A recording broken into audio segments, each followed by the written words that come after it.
diskusikan secara bersama-sama adalah kemerdekaan, hukum yang memerdekakan. Itu tadi kita baca pada ayat yang ke-22. Tapi adik-adik pemuda-pemudinya Tuhan, sebelum kita masuk ke dalam hukum yang memerdekakan, kita akan melihat kehadiran surat Yakobus di tengah-tengah jemaat pada saat itu adalah ingin menuntun, meneguhkan setiap orang yang percaya atas ragamnya pergumulan, permasalahan yang mereka hadapi. Tentunya tujuan dari surat Yakobus ini adalah orang-orang yang beriman kepada Allah, orang-orang yang percaya kepada Allah harus mampu berdiri tegak, harus mampu tetap percaya kepada Tuhan sedemikian banyak pergumulan yang mereka hadapi. Sehingga melalui surat Yakobus ini, orang-orang yang percaya tidak lembek di dalam iman percaya. Mereka bukan orang yang mudah loyo, yang mudah tumbang karena badai kehidupan, tidak. Tetapi semakin dibangun, semakin kuat, semakin bertumbuh, berakar dan berbuah di dalam kehidupan. Pemuda-pemudi yang dikasih Tuhan, mari kita lihat kemerdekaan hukum yang memerdekakan itu bisa diperoleh di dalam kehidupan orang percaya, di dalam kehidupan pemuda-pemudi, kalau yang pertama yang disebutkan pada ayat 19 adalah hendaklah kita cepat untuk mendengar, tetapi lambat untuk berkata-kata, dan juga lambat untuk marah. Jadi pada saat ini firman Tuhan mengajak kita untuk mau memberi diri mendengar, namun lambat untuk berkata-kata, lambat untuk marah. Gitu. Kalau istilah mengatakan manusia punya dua telinga, satu mulut, artinya kita lebih banyak mendengar daripada bicara ya. Itu yang disebutkan dengan istilah. Tapi sebenarnya adik-adik kakak pendeta mau angkat dulu apa yang disebutkan dalam Perjanjian Lama dalam kitab Ulangan tentang mendengar. Mendengar itu adalah syema, yang artinya bukan hanya sekedar mendengar, tetapi melakukan. Jadi sesungguhnya kalau kita mau teliti lebih dalam, apa sih arti kata mendengar itu? Contoh, kalau kakak pendeta mendengar orang tua mengatakan, Agnes tolong ambilkan makanan itu gitu ya. Saya sudah mendengar itu. Tapi kalau saya tidak ambil makanan itu dan tidak kasih ke orang tua saya, itu sama saja bukan mendengar. Nah, yang Perjanjian Lama maksudkan syema, ketika Tuhan katakan, dengarlah hai Israel, kasihilah Tuhan Allahmu, pada saat orang-orang Israel mendengarkan itu, yang disebut dengan mendengar adalah mereka mendengar lalu melakukan apa yang dimaksudkan oleh Allah. Gitu. Jadi pada saat ini juga Yakobus ingin menekankan itu kepada kita semua bahwa sebagai orang yang ingin dimerdekakan, kita harus cepat untuk mendengar, namun lambat untuk berkata-kata. Jadi ini seperti apa ya? Seperti sebuah perumpamaan gitu ya adik-adik ya. Kalau kalian lebih suka mendengar atau lebih suka berbicara? Kalau Cynthia lebih suka didengar atau lebih suka bicara? Mendengar.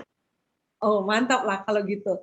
Padahal biasa kalau perempuan itu lebih suka bicara loh. Bayangin aja perbandingan laki-laki dan perempuan dalam satu hari bicara ya. Kalau laki-laki biasanya 8 sampai 10.000 kata kah? Tapi kalau perempuan itu 10.000 sampai 25.000 kata dalam satu hari. Jadi untuk kita perempuan ini mungkin ini sebuah firman yang menguatkan kita untuk mau mendengar namun lambat untuk bicara gitu. Jadi kalau kalian bisa melihat mama bapaknya lebih lebih banyak mana yang ngomong, lebih sering mana yang ngomong, mama atau bapak. Nah, kita bisa lihat fakta itu gitu. Jadi mungkin itu bawaan juga ya dari perempuan dan laki-laki gitu. Memang perempuan ini harus banyak mengeluarkan perkataan, maksudnya bukan perkataan yang asal-asal ya, perkataan yang membangun. Kenapa? Karena perempuan itu banyak menggunakan perasaan. Jadi kalau perasaan itu nggak diungkapkan, nanti jadi penyakit di dalam gitu. Jadi semoga laki-laki yang ada di dalam ini mengerti ya. Kok jadi ngomong ke situ kita? Oke. Dita udah senyum-senyum, mungkin karena dia bagian psikolog ya. Oh bukan ya, konselor apa sih? Nah, agak-agak ke situ sedikit. Lalu pada saat ini kita diarahkan, artinya ketika kita mau cepat untuk mendengar, berarti kita mau memberikan diri untuk dikoreksi, memberikan diri untuk menerima perkataan orang lain, memberi diri untuk menerima firman Tuhan. Itu maksudnya di sini. Berkata-kata, lambat untuk berkata-kata, kenapa kita harus lambat untuk berkata-kata? Kenapa kita harus lambat untuk marah? Sebab perkataan yang dikeluarkan oleh manusia tidak semuanya benar. Perkataan yang dikeluarkan oleh mulut manusia itu tidak semuanya membangun. Ada perkataan yang menjatuhkan, ada perkataan yang menyakitkan, bahkan ada perkataan yang menipu. Begitu manis, tetapi di dalamnya penuh dengan kebohongan dan tipuan, tidak jujur begitu. Jadi pada saat ini memang firman Tuhan untuk mengarahkan kita, ketika kita banyak mendengar, itu adalah proses belajar untuk mengelola pikiran dan hati kita. Daripada kita harus banyak bicara, belum tentu bicara kita ini bisa bermanfaat dan membangun bagi orang lain. Lalu pemuda-pemudinya Tuhan pada ayat 20 semakin diperjelas lagi ya, bahwa amarah manusia tidak mengerjakan kebenaran di hadapan Allah. Amarah manusia tidak mengerjakan kebenaran di hadapan Allah. Bukan berarti kita tidak bisa marah, ya. Bukan berarti kita tidak bisa marah. Tetapi amarah yang dimaksud di sini adalah amarah yang tidak berguna. Ada kan ya? Amarah yang tidak berguna. Amarah yang kita melakukan kesalahan yang ini, tapi marah-marahnya itu sampai ke sana, kemari. Ada yang seperti itu. Dia marah tapi tidak pada tempatnya. Marah tapi tidak pada tujuannya. Nah, maksud Yakobus dalam kitab ini, amarah yang dimaksud adalah amarah yang memang semakin menyesatkan, semakin menyudutkan, semakin menjatuhkan. Bukan marah yang membangun. Maka firman Tuhan mengatakan bahwa memang amarah manusia itu tidak mengerjakan kebenaran di hadapan Allah. Lalu adik-adik, pemuda-pemudinya Tuhan, firman Tuhan selanjutnya mengatakan apa? Sebagai orang-orang yang menerima kemerdekaan, kita harus berani. Berani untuk apa? Pada ayat ke-21 disebutkan kita harus berani untuk membuang segala sesuatu yang kotor. Berani untuk membuang kejahatan yang begitu banyak. Lalu berani untuk menerima dengan lemah lembut firman. Dan menanamkan firman itu di dalam hati kita. Jadi ini dia tadi poinnya. Kita harus berani untuk membuang segala sesuatu yang tidak baik dalam diri kita. Dan berani untuk menerima firman Tuhan dalam hidup kita. Adik-adik kakak pendeta mau tanya sama kita. Semua yang ada di sini. Apakah semua orang berani untuk membuang segala sesuatu yang jahat dalam dirinya? Atau kalau boleh kita merenungkan sedikit ya. Tidak semua orang siap untuk dikoreksi, betul? Tidak semua orang siap untuk menerima kritikan. Tidak semua orang siap untuk dibentuk, diproses, dan dikikis gitu. Sama seperti seorang tukang pahat ya. Ketika ingin memperoleh, kalau kita melihat ukiran kayu itu, ukiran kayu yang indah itu bisa terlihat karena dan dia harus melewati pahatan gitu ya. Harus dipahat, maka akan ada ukiran yang indah gitu. Nah, pada saat ini firman Tuhan juga mengarahkan kita semua untuk menjadi orang yang benar-benar merdeka di dalam Tuhan, di dalam iman percaya. Kita harus siap loh dikoreksi. Kita harus siap dibentuk. Cara Tuhan membentuk kita juga berbeda-beda ya. Cara Tuhan membentuk kita bisa dengan pergumulan, bisa dengan masalah-masalah kalian di sekolah mungkin, masalah di pendidikan, atau masalah jodoh, atau masalah pekerjaan. Banyak cara Tuhan untuk membentuk kita, memproses kita, supaya kita menjadi pribadi yang berkualitas, menjadi pribadi yang matang di dalam iman. Dan kita harus berani untuk menerima itu gitu. Yang namanya dibentuk pasti nggak enak ya adik-adik. Kakak percaya pembentukan itu nggak enak. Kenapa? Karena kebanyakan proses pembentukan itu bukan yang kita mau. Tetapi proses pembentukan itu adalah yang Allah mau terjadi dalam hidup kita. Gitu. Contohnya ketika Allah ingin membentuk kita menjadi pribadi yang sabar. Menjadi pribadi yang sabar, tentu kita harus melewati masa-masa di mana kita harus menghadapi orang-orang yang keras kepala, toh. Di mana kita harus menghadapi orang-orang yang songong. Pernah berhadapan dengan orang yang songong? Di mana kita harus berhadapan dengan orang-orang yang kepo. Keponya tinggi. Nah, itu harus sabar gitu. Di mana kita harus berhadapan dengan orang yang mau tahu itu, kepo itu, harus memang sabar gitu. Jadi proses pembentukan untuk menjadi pribadi yang sabar itu harus melewati tahapan-tahapan itu. Pada saat kalian menerima tugas yang begitu banyak dari kampus, tugas yang begitu banyak dari kuliah, dari sekolah, sabar gitu. Jangan tidak dikerjakan, tetapi dikerjakan dengan sabar gitu. Pada saat orang tua memberikan nasihat atas kesalahan yang kita lakukan, sabar untuk mendengar gitu, sabar untuk melakukan, jangan malah memberikan jawaban-jawaban yang pada akhirnya menyakiti orang tua kita.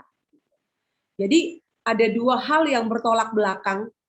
Kita berani untuk membuang segala kejahatan, segala yang kotor dari dalam diri kita, dan berani untuk menerima. Menerima firman dalam bentuk apapun, gitu. Tidak selamanya firman itu berisi tentang berkat ya adik-adik. Maksudnya kakak pendeta, firman itu tidak selamanya menyampaikan tentang wah terimalah berkat Tuhan gitu. Kalian akan menjadi kepala dan bukan menjadi ekor gitu ya. Kalian akan menjadi orang yang sukses. Tidak selamanya firman Tuhan itu berisi tentang seperti itu. Menerima firman Tuhan yang dimaksud di sini, kita harus berani untuk menerima firman Tuhan ketika firman Tuhan itu menegur kita. Ketika firman Tuhan itu berbicara tentang hukuman bagi orang yang melakukan kejahatan. Ketika firman Tuhan itu mengecam setiap orang yang jauh dari Tuhan. Ketika firman Tuhan itu mengingatkan kita untuk kembali kepada jalan Tuhan. Dan ketika firman Tuhan mengatakan kita harus sabar dalam melewati pencobaan-pencobaan dan masa sukar, ya kita harus berani untuk menerima itu. Jadi sama seperti yang dikatakan oleh Ayub, adik-adik, jangan mau terima yang enaknya aja dari Tuhan. Kita juga harus mau terima yang gak enaknya. Kata yang gak enaknya kakak tanda kutip bahwa itu adalah masa sukar, masa-masa sulit, pencobaan, ujian dalam kehidupan kita. Lalu, Yakobus kembali menegaskan, dia tadi sudah katakan terimalah firman itu. Tapi pada ayat yang ke-22 dia kembali menegaskan kembali, hendaklah kamu menjadi pelaku firman dan bukan hanya pendengar. Gitu. Kita memang harus menjadi pelaku, bukan hanya pendengar. Dan ini tadi yang dimaksud sebagai mendengar. Bahwa makna dari mendengar yang sesungguhnya adalah mendengar. Makna dari kata mendengar yang sesungguhnya adalah meresponi apa yang didengar melalui jawaban, bisa iya, lalu melakukannya. Jadi gitu dia. Jadi bukan hanya oke, kita dengar firman, oh iya benar Tuhan. Setelah itu selesai dengar firman, kita nggak lakukan. Itu bukan mendengar adik-adik. Tetapi mendengar adalah kita harus sampai kepada tahap do it. Lakukan.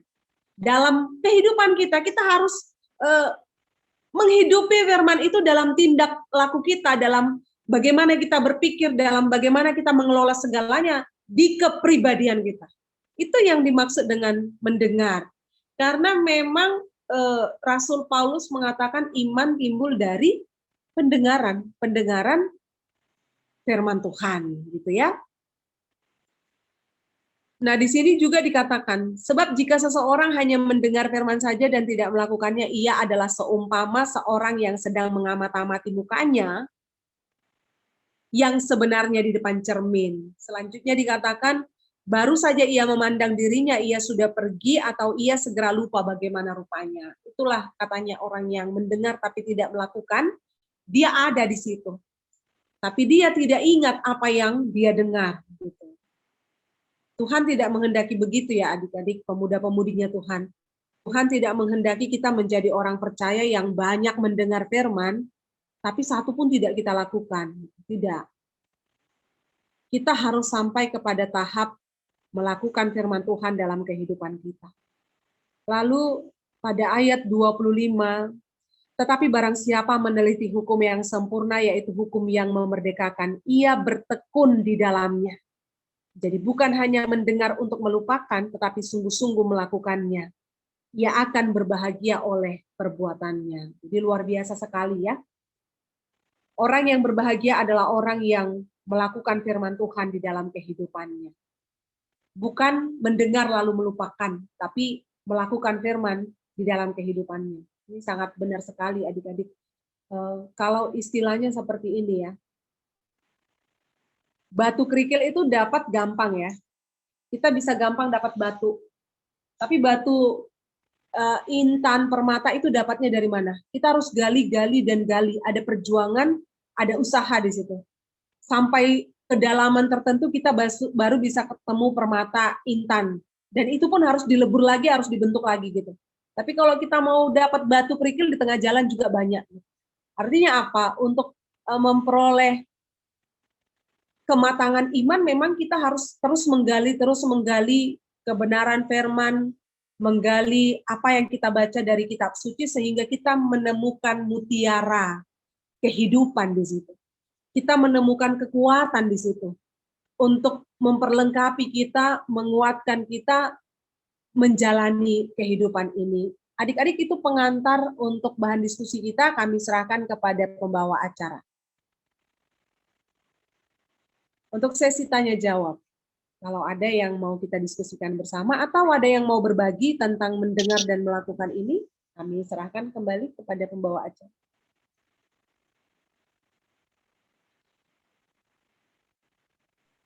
Baiklah, buat teman-teman, apakah ada yang ingin di-sharingkan atau ada yang ingin ditanya-tanya? Dipersilahkan.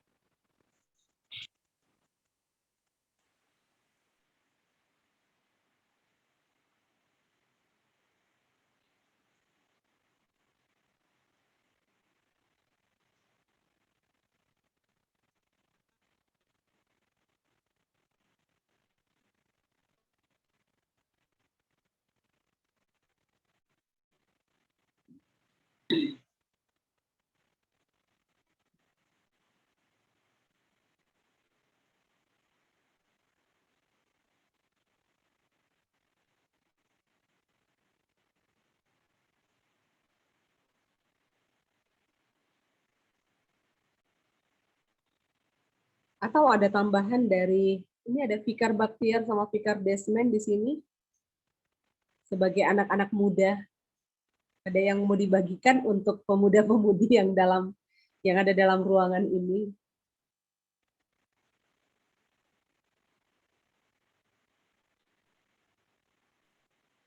Kalau ya salam bagi kita semua. Ya, terima kasih buat sapaan firman-Nya yang disampaikan Inang Pendeta. Jadi tambahan ataupun sharing ya, sharing buat kita semua menjadi pelaku firman Tuhan. Marilah dimulai dari kita, nama Poso. Karena kita adalah generasi nantinya di GKPS. Kita nantinya menjadi pengganti orang tua kita di GKPS. Kalau bahasa Simalungunnya, mudah-mudahan mengerti teman-teman, anggulang hita ise-use. Iya, anggulang hita ise-use. Kalau nggak kita, siapa lagi? Jadi, mari menjadi pelaku firman Tuhan, dinikmatin, pasti bisa menjadi pelaku-pelaku firman Tuhan. Itu buat tambahan dari kami kembalikan kepada kakak host.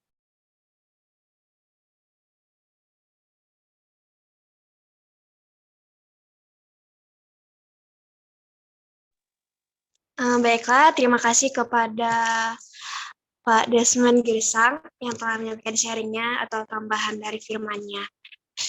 Apakah ada lagi dari teman-teman sekalian?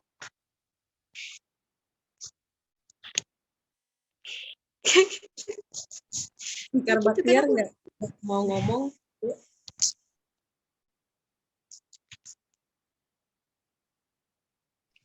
Ya, salam bagi kita. Selamat hari Minggu buat teman-teman Maposo GKPS Resort Kalimantan Barat. Ya, jadi yang ngomong luar tadi biasa siapa? ya, apa yang sudah disampaikan oleh Inang Pendeta kita. Artinya memang untuk sebagai kita hamba Tuhan, anak-anak Allah, khusus kita nama Poso, yang paling benar itu adalah perbuatan. Nah, ketika kita mengatakan sesuatu tapi kita tidak berbuat apa-apa, itu sama saja omong kosong. Artinya kayak kita juga mau bilang, ketika kita mau berubah tapi kita tidak berbuat apa-apa, ketika kita pengen bilang hidup kita mau kita perbaiki untuk lebih baik lagi, tapi kita tidak melakukan perubahan apa-apa, itu sama aja. Artinya itu kita tidak mendengar seperti apa yang dibilang Inang Pendeta Agnes itu, mendengar itu harus melakukan. Kalau kita mendengar tapi tidak melakukan, itu sama saja. Nah, mungkin itu yang bisa saya tambahin. Selamat hari Minggu, saya kembalikan kepada kakak host Cynthia.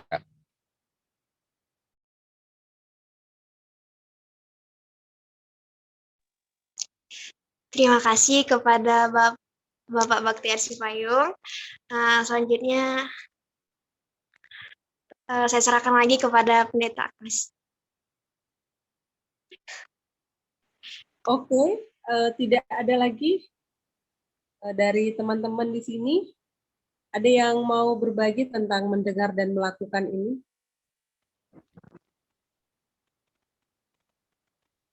Tidak ada ya? Apa langsung ditutup? Iya kah? Siapa? Cynthia Saragi. Kalau tidak ada, bisa kita tutup ya. Oke, untuk pemuda-pemudinya Tuhan dimanapun berada, sebagai pemuda-pemudi yang hidup di hadapan Allah, mari kita memberikan diri kita untuk mau dilatih di dalam iman. Artinya kita mau memberikan diri masuk dalam pelatihan iman bersama dengan Tuhan ya, sehingga iman kita bisa semakin teruji, berguna, berdampak di dalam kehidupan kita setiap hari. Dan untuk pemuda-pemudinya Tuhan, tetaplah menghadirkan Tuhan dalam kehidupan kalian, tetaplah mengasihi Tuhan, sebab orang-orang yang menghadirkan Tuhan dan mengasihi Tuhan dalam hidupnya adalah orang-orang yang mensyukuri kemerdekaan yang sudah Tuhan kerjakan dalam kehidupan kita. Semangat berjuang untuk pemuda-pemudinya Tuhan, tetaplah berada dalam arusnya Tuhan, jangan pernah untuk meninggalkan Tuhan, apalagi untuk melawan arusnya Tuhan. Amin, kita bersatu di dalam doa. Bapa di dalam surga, pada saat ini kami sudah mendengarkan firman-Mu. Persaya doha nami Tuhan, ipasuh-pasuham doha ganupan, nama posomu, naduk manjalo hata hagoluhan in. Tuhan Yesus Tuhan nami, elek sombah nami hubamu. Aseham mana totap manramoti kehidupan nama posomu, na adong iresot Kalimantan Barat on. Sedia na ibagas parsikolahan, na ibagas parhorjaan, sonai age Tuhan bani haganupan surah-surani ukur ni sedia. Botoh doham Bapa. Halaniai iondos kon hanami tongon sedia hubagas tangan muna pasing in. Aseham mana totap marhorja marhite tondui muna pasing ibagas hadirio ni sedia marsada-sada. Tuhan si holdo tongon uhur nami. Asihaganupan nama poso GKPS Resort Kalimantan Barat. Totap makagolukon hatamu ibagas kehidupan ni sedia. Age tongon buay na masa Tuhan. Buay si taronon, buay parutolon na idopakon sedia. Totap sedia mangarap hubamu, langgabe mandole sedia Tuhan. Tuhan Yesus Tuhan nami. Urupiham sedia Tuhan. sonai age itonggohon hanami orang tua ni sedia. Totap maham bapa memberi hajorgito ni akula. Mamasu-masu haganupan horjatangan ni orang tua ni sedia Tuhan. Ase martambah-tambah matongon malas diuhur. Martambah-tambah matongon pasu-pasu ibagas kehidupan keluarga ni sedia. Terima kasih mabamu Bapa. Sonai age hasoman namin nalape boy mandihuti. Kebaktian resort bani panorang on. Ijape tongon sedia marianan hamana totap mamasu-masu. Kehidupan ni sedia. Kerinduan nami Tuhan. Totap magoluh ni sedia. Bani situasi AHP. Marondos hubamu. Marpangarapan hubamu Tuhan. Ase ulang mandau sedia humbamu. Ase ulang tongon irajai sibolis sedia Bapa. Tapi tetap tondui muna passing in namar kuasa namar horja ibagas hadirin sedia. Boy tongon gabe pasu-pasu sedia Tuhan. Pemuda-pemudi yang berguna dan berdampak dalam kehidupan ini menjadi saksi Kristus, menjadi laskar Kristus dimanapun mereka berada. Terpuji maham Bapa, sasap ham haganupan dosa panlanggaron nami Bapa. Ase talup hanami Tuhan ilobe-lobemu, talup hanami mamuji pasangapkon goran muna passing in. Bagas korani Tuhan Yesus Kristus hanami martonggo hubamu. Amin.